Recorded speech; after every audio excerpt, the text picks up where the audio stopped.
making sure that S2 is louder. And then on the second intercostal on her left side is the pulmonic, and S2 is louder. Now I'm going to turn, using the bell of the stethoscope, and I'll be in the third intercostal space. In the herbs, S1 and S2 are equal. I'll switch back to the diaphragm of my stethoscope. In the fourth intercostal space is the tricuspid, and S1 is louder. Now I'm going to be listening to the mitral for 60 seconds, and S1 is louder, and I'm comparing that to my radial, and they're both equal at 68 beats per minute. So now I'm going to ask my patient to slightly lean forward. Okay, I'll be listening to her apical, using the diaphragm, slightly leaning forward. Okay, thank you. So do you have any history of smoking? No. No history of smoking. Okay. I'm going to go ahead and listen to my patient's lung sounds.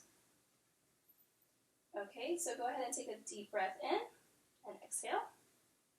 Inhale and exhale.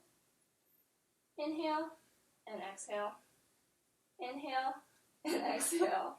And I'll be checking her mid-axillary. So go ahead and inhale and exhale. Inhale and exhale. Can I ask you to sit on this, please, so we can check your posterior lungs? There we go. So go ahead and take a deep breath in and exhale. Inhale and exhale. Inhale and exhale. Inhale and exhale. Inhale and exhale. Inhale and exhale. Now I'm going to check your lower lobes. Inhale and exhale. Inhale and exhale. Okay, stay seated. I'm going to go ahead and check my patient's respiratory expansion. So I'm going to go ahead and set my hands up like this on her back and then pinch her skin. Go ahead and take a deep breath in. Okay, and chest is symmetric. Go ahead and sit back there.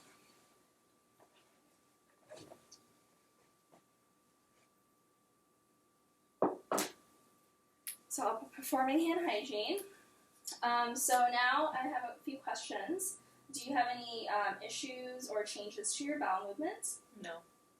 So no changes in consistency, in odor or color? No.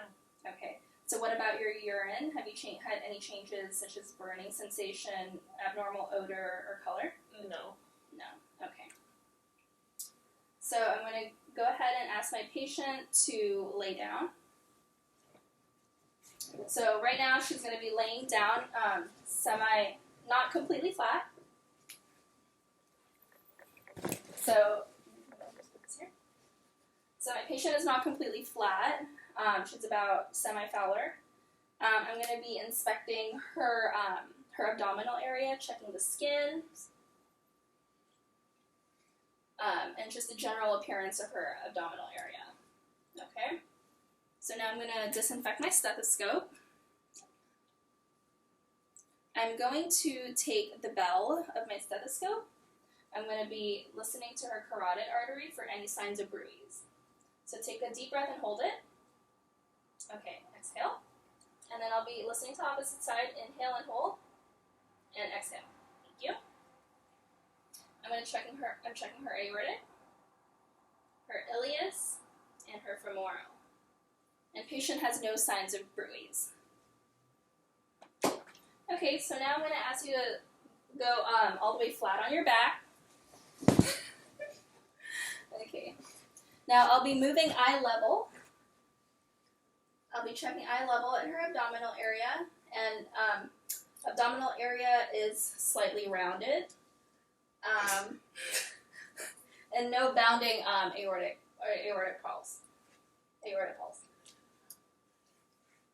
Okay. So now I'll be inspecting her abdominal area. So I'm going to go ahead and disinfect my stethoscope.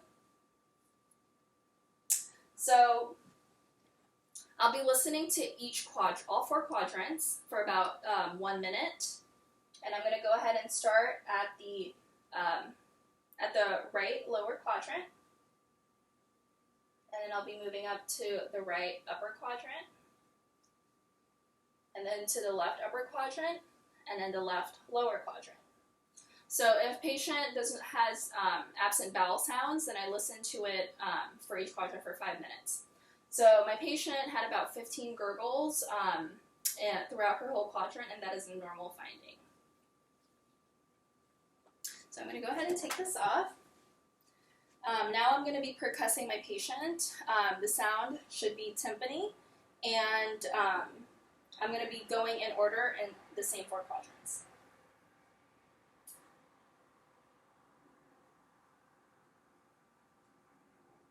Okay, so now I'm going to go ahead and palpate your abdominal area and let me know if you have any tenderness or pain. No. No. No. No. Okay, good. Okay, so now I'm going to go ahead and assess her legs, checking for general appearance, any discoloration, making sure that her skin is intact. I'm going to lightly feel her legs, checking for temperature. Patient is warm to the touch.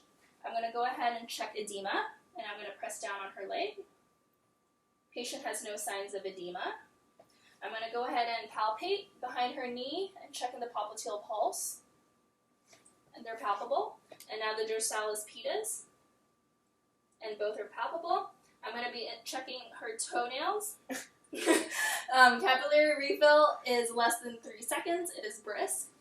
And then on the other side, capillary refill is less than 3 seconds, and both are brisk. Okay. So go ahead and push back on my hand. I'll be checking for deflection of your foot. Push back, and then push forward. So now I'm going to be checking for range of motion. Can you abduct your leg, and then adduct? Okay. Thank you. Now I'm going to go ahead and do heel to the shin. Good. Okay. So go ahead and sit up. You can sit up and get comfortable. Okay. So that concludes our